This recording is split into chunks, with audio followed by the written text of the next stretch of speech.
Welcome,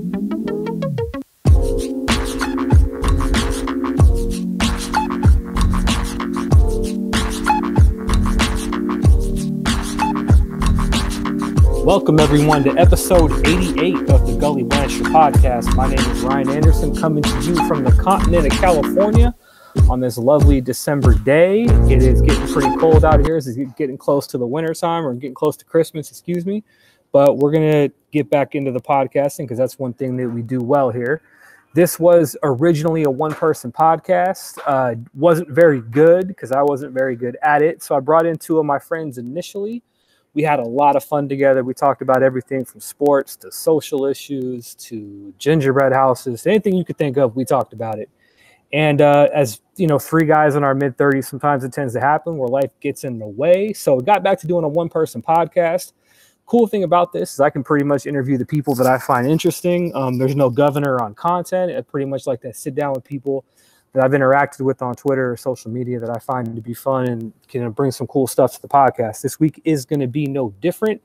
But first, you can follow me on Twitter at Gully Blanchard, which is GULLYBLANCHARD. All 88 episodes are available on iTunes, Spotify, Google Play, pretty much anywhere you get podcasts by searching Gully Blanchard. This is also going to be available at nocoastbias.com. Shout out to Derek. Also on No Coast Bias, you can check out some of the wrestling articles I wrote. Had a little bit of fun with the mock draft process with the NFL. If you guys know me well enough, you know I think NFL mock drafts are silly. They're wastes of words. So I decided to have a little bit of fun with it. Pretty much describe the top 5 guys that I stole from someone's mock draft. But instead of using football superlatives, I pretty much use wrestling terminology. I think I said that Ed Oliver needs to work on his in-ring psychology. So there's going to be a couple people that I've actually showed that to that don't get the jokes, and that part of themselves are hilarious. With that being said, I'm going to bring in a guy who I was first was told about through an episode that I did with Dan Polt. Shout out to Dan over there at Wrestle Rap. The original idea that I found that I liked about Wrestle Rap was it combined two things that I was extremely passionate about: hip-hop music and professional wrestling. For as long as I can know, I've been a pro wrestling fan. Loved hip-hop probably since I was in middle school or 6th grade, so mid to early 90s. And to bring those two together on this platform has been incredible. So the cool thing about social media and Twitter is you meet one person and that person hips you to someone else. And it's kind of like a chain in the cycle. And when social media is done correctly, it gives us platforms like the one we have today. The gentleman I'm going to bring on here momentarily does some really cool stuff with wrestling entrance themes and hip-hop music. I can tell you guys without a shadow of a doubt, I have not binge streamed anything on YouTube since I first found out about Poppy Levitard and the raps he would do on Highly Questionable. This guy's music is good. It's creative. The passion really comes across the screen when you listen to his stuff. So I'm going to bring him into the podcast now. Josiah Williams, welcome to the show, man. What's going on, man? Thank you for having me. No problem. So I know the stuff that you do through Wrestle and Flow, but for someone who's never heard of it, like I had never heard of it a couple months ago, shout out to Dan, how would you describe what you do musically with kind of the mashups of the hip hop and the wrestling entrance themes?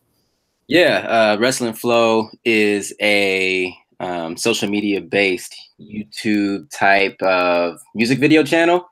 I pretty much take wrestlers' themes and kind of put my own twist on it, whether that's directly remixing a wrestler's entrance music or kind of taking a hip-hop song and then putting my own twist on it and throwing it out there, or doing an original, whatever it is. It combines elements of wrestling in the world of hip-hop, and I've been doing that not too long. I started in August of 2018, and I mean, I've been a fan of wrestling for a while, but I just started doing this series a quarter of a year ago. So it's pretty new, but I'm still thoroughly enjoying it. So I found it on YouTube, but for those who haven't heard about it and want to get more information, where can they follow you on social media? I know it's available on Spotify as well, your music, but where can people find this or other music that you've done before in the past, or follow you on social media? Yeah, so if you follow Wrestle and Flow on Instagram, on Twitter, on Facebook, it's all there. My personal, like my own hip hop music is on Spotify and iTunes and everything. So you can check out all of that there. But all the Wrestling Flow stuff is on just social media alone. And you can follow me in my own platform at JDean, DEAN. It's my middle name, Williams. And that's everything, you know, Facebook, Twitter, Snapchat, Instagram. It's all the same thing. Cool, man. So I was curious, what was sort of the inspiration to get you to start doing this? Because I've listened to a couple of them, and I'll say probably my favorites are going to be the Nakamura one, because I think his theme is really cool. I really liked what you did with the Balor theme. The gender one was really exciting. But what was sort of the process leading up to wanting to get you to get into this sort of hobby or this sort of project? Man, thank you. Yeah, it was an idea that I've had for a couple of years now, of just wanting to do something special with the songs that we hear every week, or, you know, however, so often when watching wrestling. A lot of people who I listen to kind of got their start on social media with music, or they utilize social media in between projects just to do something different, maybe to do a cover or a remix or something. And I wanted to do that. You know, I've released now 3 or 4 albums, an EP, a lot of singles, and I'm in between projects. I'm not one of those people who can just go in the studio and crank out 15 songs and make an album. I just can't do that.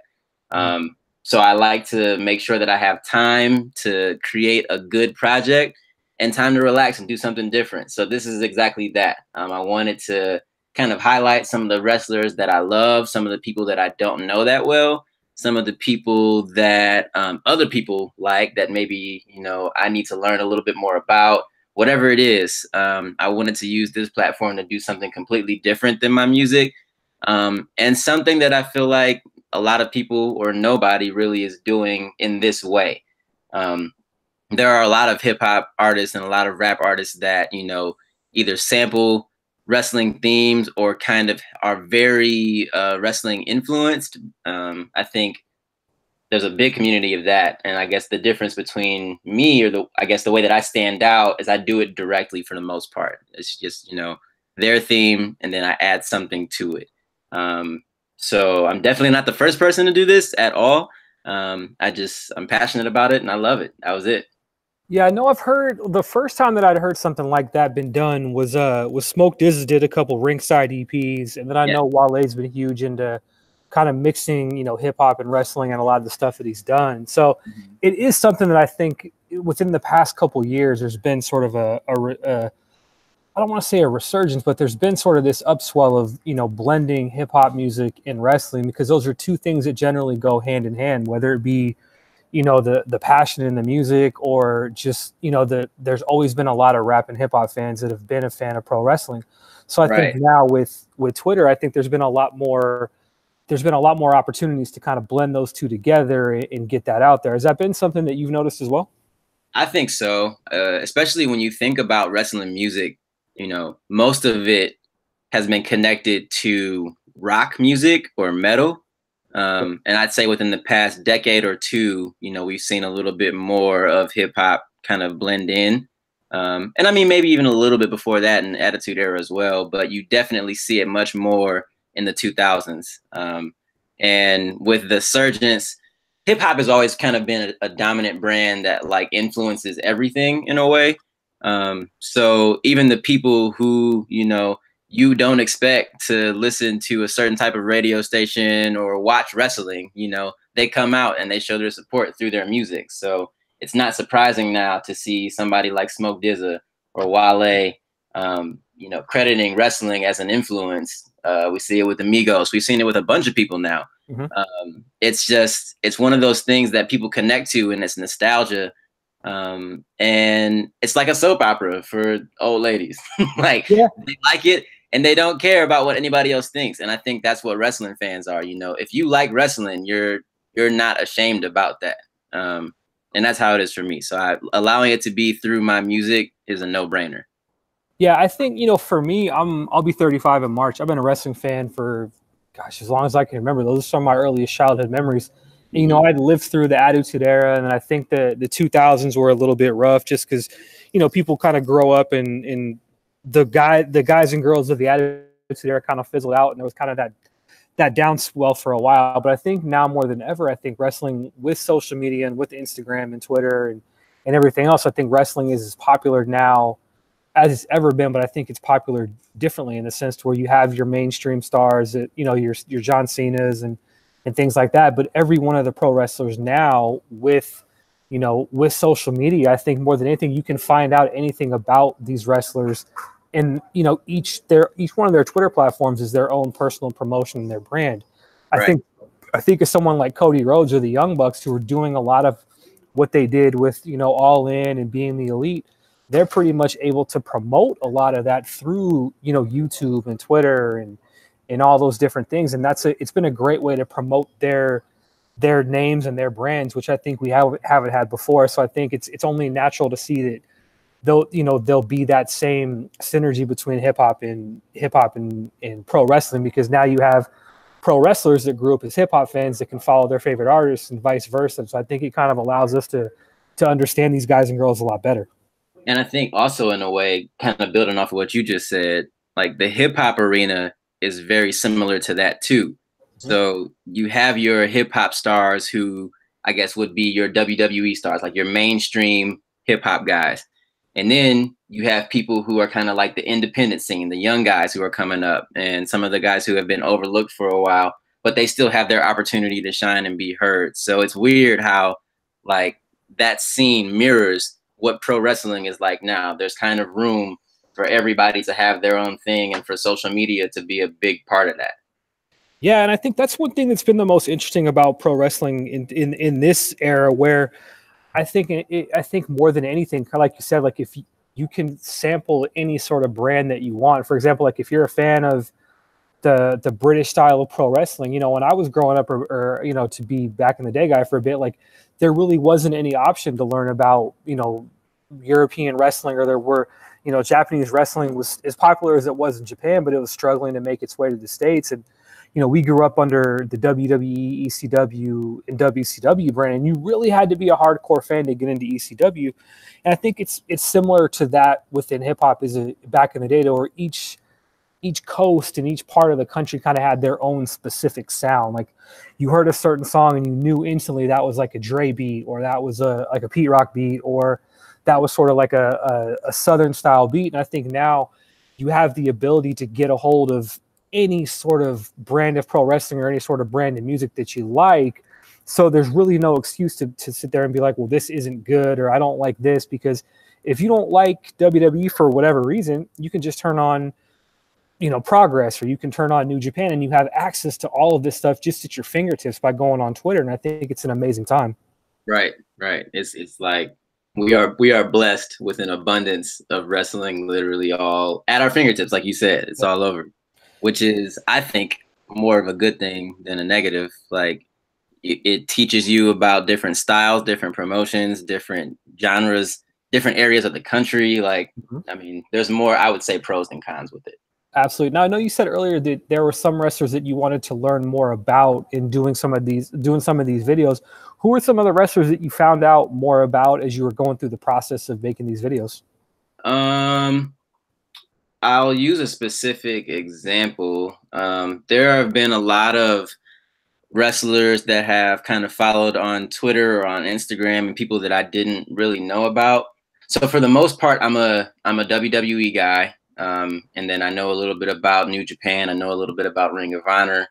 I've never been a fan really of TNA or Impact. So like when a guy named, you know, Desmond Xavier follows me, I'm like, who is that? You know, I don't know who this is.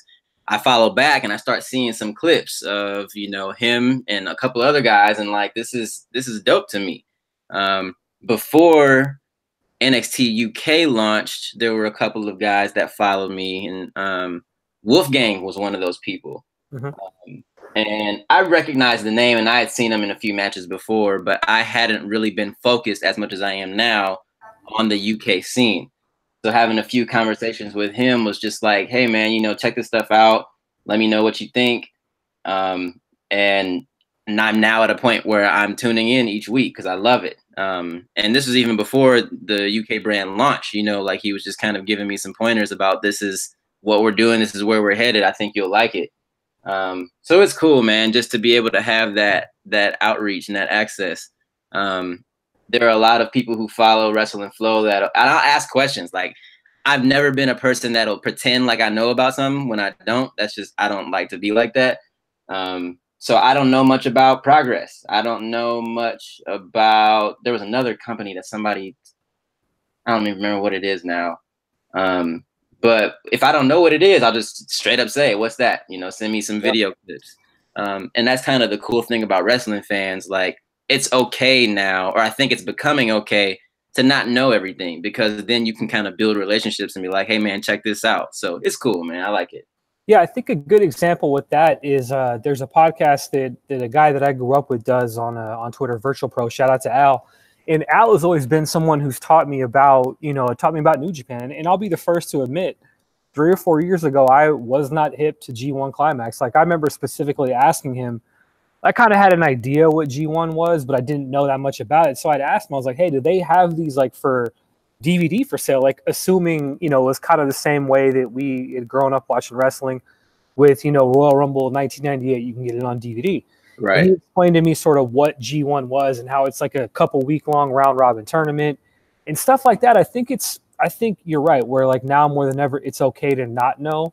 And I think you develop those relationships with people that they want to teach you what someone taught them, because they know how special something like G1 might be. Or, he was instrumental in getting me a book called Lion's Pride, which is about New Japan Pro Wrestling. And I know that I bought that book and loved it. And one of the first things I did is when I was done, I had put it on Twitter and that I finished the book. And someone had asked me a question about it. And it was like, look, man, like, I'm done with the book. I'm not someone who's usually going to go back and read a book. So, like, once I read it, it's going to go on a shelf. And my fear is it's going to stay on that shelf for a while. So I'm not going to read this book. Like, if you want, I don't mind sending it out to you. And, just to pass that thing along. And I did the same thing with the Dynamite Kid book, who recently passed away. And I think it's good. It's just that cycle of knowledge that we have more access to with pro wrestling. Yeah, I agree. My kind of entrance to a lot of this stuff was maybe a couple of years ago, when Matt Hardy and Jeff Hardy were doing like some incredible work all over the globe. And I'm like, what is this? Why do people keep talking about this like delete thing? What are they even talking about? So one day I get on YouTube and I go through, like, I think there was 77 videos in one playlist. Everything from like 30-second clips to full on like 20-minute matches from the beginning of this broken era till when they left. Or no, because they hadn't left at that point yet. But like just kind of teaching me about everything.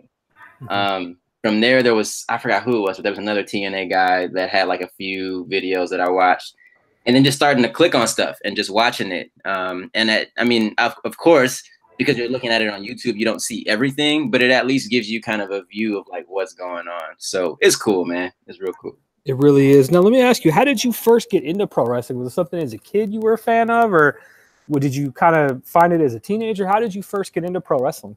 From what I remember, it was something that everybody would always talk about. And I couldn't really get into it because my mom wasn't big on like violence and stuff. So I remember going to my cousin's house and playing like SmackDown versus Raw or something. It was some wrestling game that had Kane, and like it was old. I know it was old. It was great. And then from there, when I went into middle school, like everybody was talking about it, and I finally was able to start watching it. So for me, it was post Attitude Era. It was like, the top stars at the time were Eddie, Cena, Batista, Rey Mysterio. It's kind of around like 2002, 2001. So I eventually start watching it and just fall in love with it, man. Everything from the characters to music. I thought just the fact that they came out and there was pyro, like there was fireworks. I thought that was cool. Like even the little stuff to me was awesome. Yeah. And I just eventually fell in love with it, and I haven't stopped watching since, really. That's incredible, because for me, like I grew up in like the late 80s, early 90s, and then there was the whole Attitude Era, the Monday Night Wars. But to hear someone who sort of grew up post that, or some of your earliest introductions were sort of like that post Attitude Era, kind of that gray area after WrestleMania 17. But that's really interesting to hear like some of your first ones were the Eddies and the scenes, because I think there's a lot about that era from like WrestleMania 19 to WrestleMania 23 where there was a lot of good like in-ring wrestling. You had, you know, Edge, who was coming into his own. You had Eddie, who would steal the show every time he was on there. You know, a young Cena. You had a young Randy Orton. You know, in as much as he kind of gets pushed by the wayside for reasons that are understandable, you had Chris Benoit that was having great matches. So it's really interesting to know that that was, you know, the era that you might have came up in. Who were some of the guys that you were big fans of? Because I know the other day on Twitter I had seen something about Eddie. Was he one of your early favorites? Eddie was definitely an early favorite, and a lot of his was image and character. I loved who he was in the ring. I loved what he could do when he wasn't wrestling. It was just kind of like on the microphone. To me, he was a perfect example of somebody who could be a face and a heel. Yes. And I don't think I understood that back then, but looking at it now, you know what I mean? Like he could be whatever he wanted to be.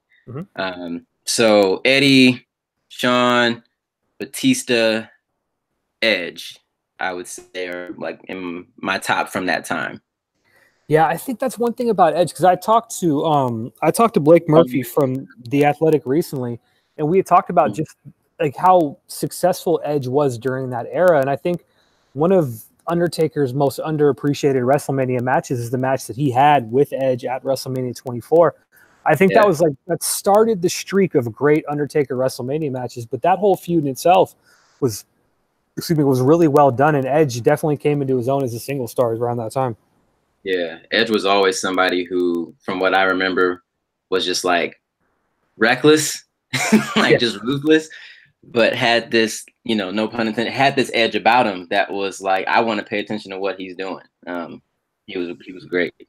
Yeah, he was someone along with Eddie that I think every time they came on screen, they really made the most of the time that they had on there, and everything that they did mattered, and it came across on TV. And I think that's something that sometimes, you know, you can have a $1 million body, but if it doesn't come across on TV, it's really hard to get the audience to feel it. And I think those are two examples of guys who really did a good job with getting everyone to care about the character. Either you cared enough about him to boo or you cared enough about him to cheer. Right, exactly. So with what you're doing with Wrestle and Flow, I know the first one you did was of the Undisputed Era. I know I've seen that you're a big Adam Cole fan. What is it about Adam Cole that sort of draws you to him? I think it's kind of the same thing that reminds me of some of my other favorite stars from back in the day, or at least from when I started watching. You know, seeing a guy who has like full capability of everything. He's great on the mic. He's great by just watching him in the minute that he enters into the ring. That entrance in it of itself has like some of the best moments in it, just some of the little things that he does. I love that he has just a power about him that no matter what he's doing, you want to watch, you want to see.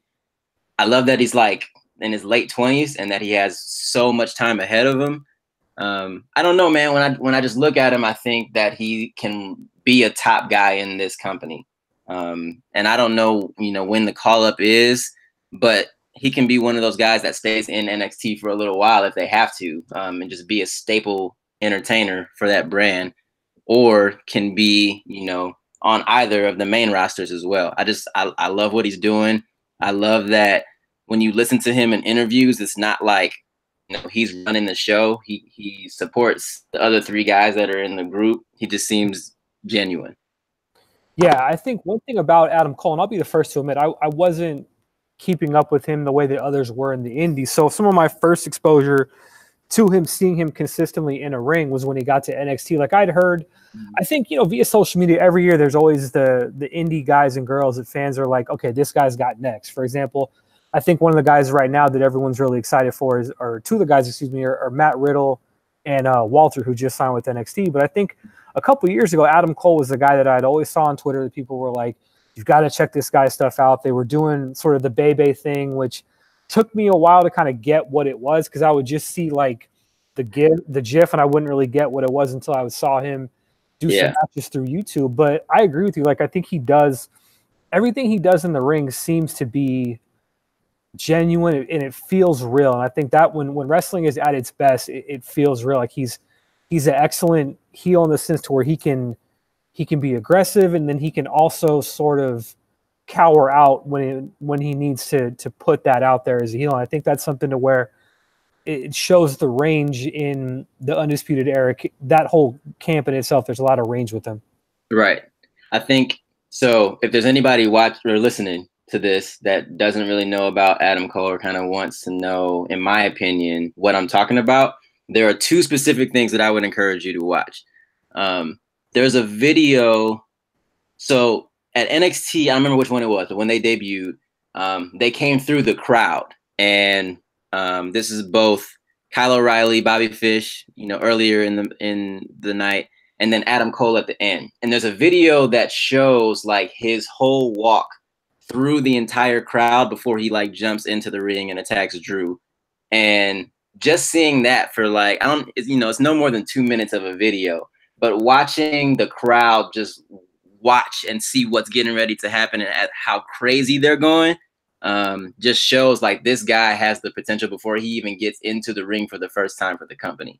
And then just the match with Ricochet, because that was fantastic. Incredible matches. Yeah, he's put on great matches with Ricochet. Like he's put on great stuff with pretty much everyone that he's been in the ring with. I can't think of a bad match that he's had. And what's funny is he's doing all of this, and he is sort of away from the NXT title picture, which I think is an incredible testament to Adam Cole, the character, to where a lot of times you have those guys that are so good that fans will get online, they'll say, well, he's being held back, or he should be the champ, or what have you. But I think the thing that's interesting about Cole, even though he is, with the North American Championship, he's doing all of this and he doesn't feel like he needs to be the champ in order to get his presence across on TV. And I think that's important for a guy like him, especially in NXT, because to me, it will show that when that call-up does come, he can be a successful guy without a title. Because I think a lot of times you'll have guys transition to the main roster, and if they're not in that position right away, something doesn't feel right or transition right on camera. I don't expect that to have that problem with Adam Cole when he comes up. Right. And this is a very different situation, of course, but I think it's kind of the Randy Orton effect too. In a sense, no matter what Randy Orton does, it's going to be pretty interesting. Like he may not be the top guy on the show at the time, but he's going to carry a show and he's always going to be valuable to the roster, whether he's, in the main title picture, fighting mid-card, whether he's putting somebody over or not. I feel like he's always going to be significant in his role. And that's going to be Adam Cole, but probably even, I don't know, but hopefully even bigger. We'll see. Yeah, I want to transition over to last night's SmackDown. I know it was a pretty intense show with a really cool match between Daniel Bryan and Mustafa Ali, and then also the finish with Asuka standing tall. TLC is right around the corner. Where are you at as far as excitement for that show? Because to me, it sounds like it's going to be a really good one. I think it's pretty exciting. When I look at the full card of what they have planned, it's probably one of the more exciting ones that we've seen in a while. And you never know, if we're being honest with WWE, like some things look a little bit more exciting than it ends up being. But I think this could be a big moment. And I hope that it actually will be. I know obviously I'll be watching. It'll be good. Yeah, a couple of matches I'm really excited for. I'm interested to see what they do with the Rollins and Ambrose feud, just because I think that's a feud that has a lot of matches after this one. So I'm interested to see how they continue to develop that match with the storyline. But the one that I'm really excited about is the triple threat with Becky, Charlotte, and Asuka, because, Becky has been someone, and she's been someone else that we talked about earlier, with the being able to use social media as a way to promote her brand as a wrestler. She's done an excellent job with some of the tweets, criticizing Ronda Rousey or Charlotte, or even the more recent ones about Corey Graves. She's going off on Twitter. Yeah, she's really done a good job solidifying her character, I think, more than she could do on SmackDown, if that makes sense where I'm coming from with that. Yeah, I definitely agree. And I think that match can help to build the story for all three of them. Obviously, I'm rooting for Becky to just go ahead and keep that title. Yes. And if not, I'll be okay with Asuka getting it, but I think that Becky deserves to walk out of that clean as champion.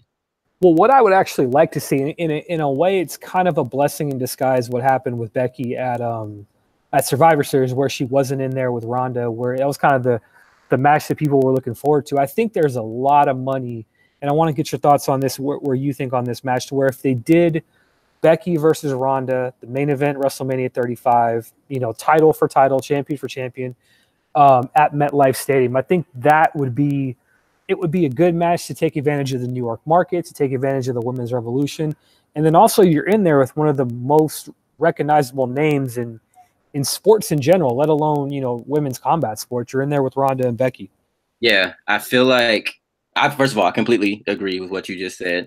I can tell that Becky was probably a little upset that she couldn't have done the Survivor Series match, but it's a blessing in disguise. Like it has to work out in her favor if this is what it leads to. I think it would be huge in like the momentum that she currently has and kind of like solidifying her character, especially because over the past few years, there's always been that talk of the four horsewomen going up against each other, or Ronda and Charlotte is what they're building up to, so to see Becky grow into this moment would be, I think, great for WWE history, but also something different for us to really this is a great build for Becky Lynch. Yeah, and you know what? I wrote this a couple months ago because I'd had a stint when I wrote for WrestleZone.com, and I said that I thought that Charlotte and Ronda should have main evented or could main event WrestleMania 35, and it was before Becky sort of came into her own. And to me, her character, the arc of her character reminds me a lot of Daniel Bryan around WrestleMania 30, to where the fans, Becky feels like she's the fans' choice to be there. And I think, especially when there is sort of a negative reaction sometimes from the adult fans in pro wrestling, and everyone's entitled to their opinion. But I feel like Becky, the way that Daniel Bryan felt like he was the fans' choice for WrestleMania 30. I feel like Becky's the fan's choice for WrestleMania 35. And I really think that there's a lot of money in those two main eventing, being the last match on the card.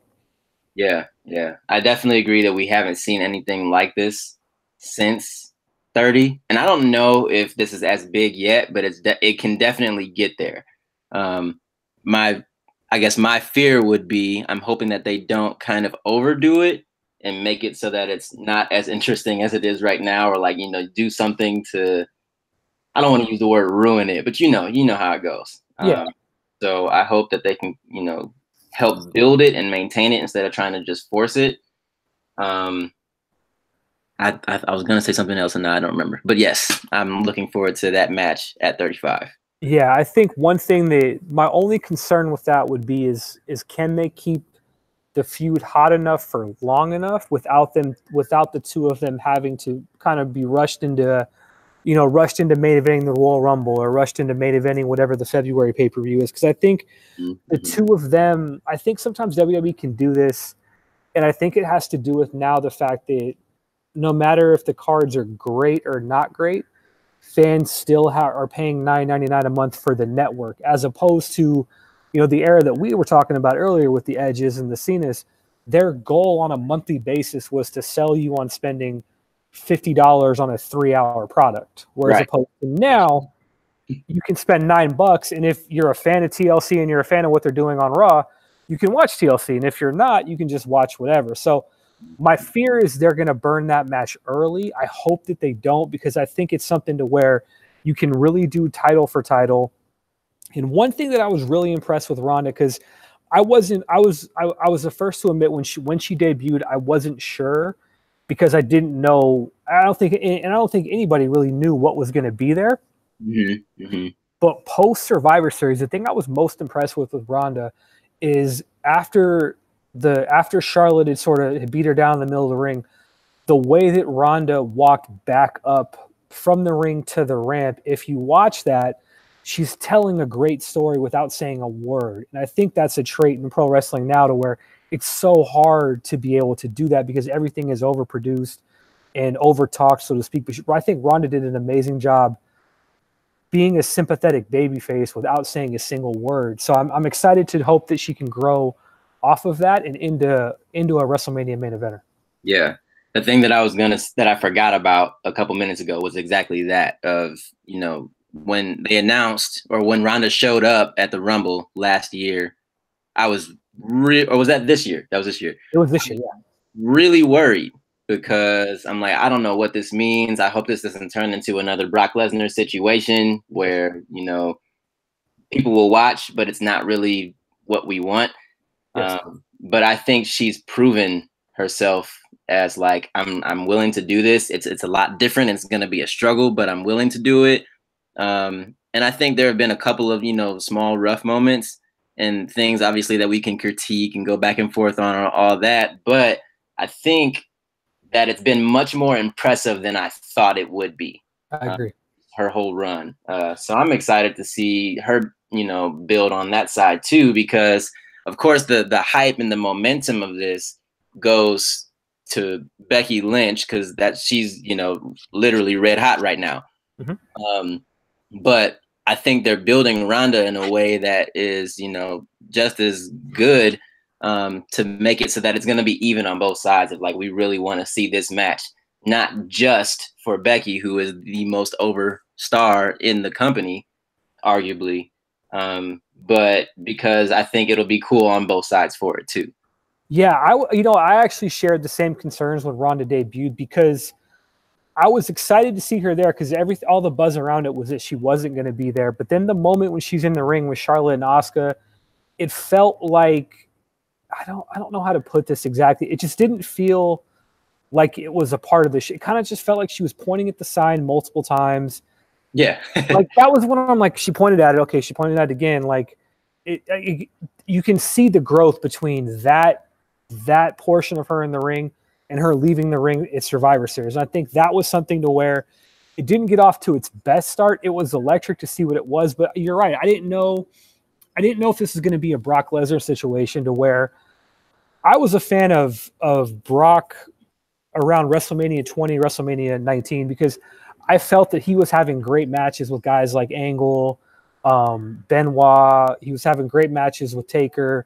Like him against Taker at Hell in a Cell is one of my favorite Hell in a Cell matches ever. The one they had at Little Rock, I want to say 2002, 2003, if I'm not mistaken, because that was a great wrestling match and it told a great story. And I think that one of the challenges that people have with Brock, I think Brock is always going to be that draw, but especially now in the company to where you feel like all the guys and girls that are there love this so much, it just sort of feels like Brock comes in to get a paycheck, and the match quality isn't great. Like I think he had his best match with Daniel Bryan in a long time at Survivor Series, but Brock could be so much of a better wrestler, but it just doesn't feel like this matters to him. Right. And I think with Ronda, you feel like everything that she's doing matters. Like she doesn't have to be there to wrestle Nia Jax or cut a promo with Natty Neidhart, but she's there because she wants to be there. And I think that transcends to where fans are being a little bit more patient with her because you know how much this matters to her. Right. I think it's pretty obvious. I mean, of course, we don't know. Like, we can only assume based off of what we see and hear online, etc. But keep in mind, this is a company now that they don't bill their talent as wrestlers. They're superstars and entertainers. So everything that we see, even outside of the ring, is like we want you to get to know who we've hired. So we'll show, this person at home, and we'll show this person's kids and their family and like their build, what they're doing outside of the ring. We don't get any of that for Brock Lesnar. So even if you wanted to believe that he wants to be there, we don't see that because that's just not what they're doing with him.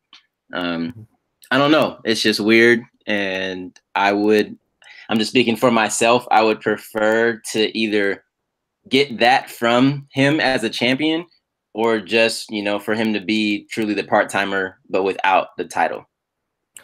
I've seen, yeah, and I agree. I'm fine. I wasn't fine with part-timers when The Rock came back to face Punk, just because I was a huge CM Punk fan at the time. He's one of my favorite wrestlers of all time. I don't mind Brock coming in periodically, doing what he does, delivering the F5s. The hard part for me is if that's what he's going to be, I have no problem with that, but just give the title. The title's got to come off him. I think that's the big issue that Raw is having right now, is that these matches that go on last don't necessarily matter because they're the Baron Corbins against Seth Rollins. Sure, the stakes are there, but WWE and North American pro wrestling, or pro wrestling in general, has conditioned us for so long to believe these two guys or girls are in a ring to get to the title. Like, all these matches are for to get to the title. And when you have a guy like Brock who comes in periodically and just drops a couple F5s and pins guys like Joe or Strowman, it makes it really difficult for Raw to matter on a week-to-week basis. I think that's one of the holes that they're in right now. Right. I think so. I wasn't, and I haven't been a fan of the way that Roman Reigns was booked over time. But one of the good things from this year is that he was on the show weekly. Yes. So with him getting that title finally, I mean, it wasn't the most exciting of an event. And I think it could have gone to Braun Strowman, but at least it would have been, on the eyes and ears of somebody who's actually there all the time. So I don't know what that would have led to, and, what person would have eventually taken that from him. But I don't know. I would have been very interested to see what happened with the Roman Reigns run as Universal Champion. Yeah, the main issue that I've had with Roman for the longest time is Roman's promos to me kind of felt like an Alex Rodriguez press conference, to where it didn't feel real. Like, what he was saying didn't really feel like what he really meant. So it was really hard to sort of buy into what he's saying on TV. I think the only times where we really got that was the exchange that he had with Cena and the couple promos that he had with Brock when he was getting upset about Brock being a part-timer. But in the ring, I think Roman was one of their top guys. But I agree. I think he was someone where Roman needed the title at WrestleMania 34. Mm-hmm. I was really frustrated with how that ended, because that was the perfect opportunity. Like, Roman was, if I'm not mistaken, Roman was cut open. And you always hear the same thing. Like, eventually, it says all roads lead to Roman Reigns getting the belt. We've all been conditioned that WrestleMania is the biggest event of the year. So for Brock to come in and just throw a couple F5s and have a really bad quality wrestling match, it makes it difficult to continue to buy into this Roman thing, when Roman was, I think, like 0-3 or 0-4 against him going into SummerSlam. Yeah, I agree. So I want to wrap this up on a couple things, man. So what was the last thing you watched on WWE Network? I watched NXT UK last week. What were your thoughts on the show? Amazing, dope. So are they doing 2 hours at a time? Is that like a standard for the show now? From my understanding, from what I've read, and these things change all the time, I think it is going to be that for a while, and then they may change it at their next set of tapings. I'm not terribly sure, but I've really been a fan of that NXT product. I'm a big fan of Ginny, Tony Storm, Pete Dunne. I think all three of them are great. Yeah. I'm a big fan of Jordan Devlin. Mm-hmm. I've become very interested in Dave Mastiff. Yes. The first time I saw him, I was like, this dude is great. Yeah. And then, oh man, what's his name? Flash Morgan Webster. I didn't really know much about him before the NXT UK started. So those are my three that I'm looking at. And then Charlie Morgan. Yes. Yeah, those are my four. So where can people get a hold of you through social media? Where can people check out the Wrestling Flow and the other videos that you do? The floor is yours to let people know where they can find you. Oh, man. First of all, thank you to everybody who has been listening and who's stuck with us, geeking out about wrestling stuff. My name is Josiah Williams. You can follow me on Facebook, Twitter, Instagram, Snapchat, etc. at @JDeanWilliams. And then you can also follow on the same platforms, Wrestle and Flow. Check out either one. Guys and girls, I cannot tell you enough. If you like hip hop, you like wrestling themes, this guy is doing some really cool stuff. It's fun. You can feel the passion come across the screen. He takes wrestling themes, puts a hip hop twist to them. The most impressive thing that I found is he keeps it within the wrestler's character. I know I really liked the one that you did with Sasha as well. I didn't get a chance to mention that one earlier. But guys and girls, check out what he's doing. It's really fun. It's really creative. It's a really good way to blend, good hip hop music, good hip hop lyrics to wrestling themes. If those are things you like, and chances are, if you listen to this podcast and been to listen to it for long enough, a lot of what I talk about is hip hop and wrestling, because those are two things I'm most passionate about. Give this guy a follow. Subscribe to his YouTube channel. You definitely won't be disappointed. You can follow me on Twitter at Gully Blanchard, which is GULLYBLANCHARD. You can check out all now 88 episodes of the podcast on iTunes, Spotify, Google Play, just by searching Gully Blanchard. Check out my wrestling writing at nocoastbias.com.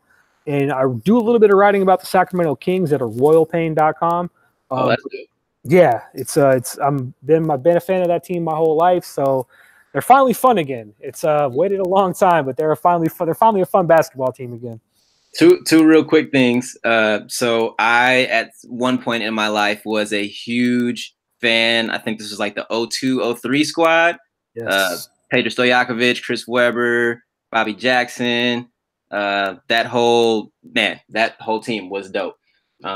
Number one. Number two, I just want to give you your credit. Man, this has been a really, really dope interview. Just the things that you asked, the knowledge that you have, just want to put you over. It's like this has been one of my favorite podcasts so far, dude. This has been awesome. Man, I really appreciate it, man. We'll have to do this again sometime soon. I know I'm in between jobs right now. I know, we talked about doing this for about 30, 45 minutes, man, but I can't put it over enough, man. Your stuff is fun. It's creative. It's refreshing. And we'll be back next week. Josiah, you're always welcome back on the podcast, man. Till then, we'll talk to you guys later. Ooh, perfect. See you guys. Yeah.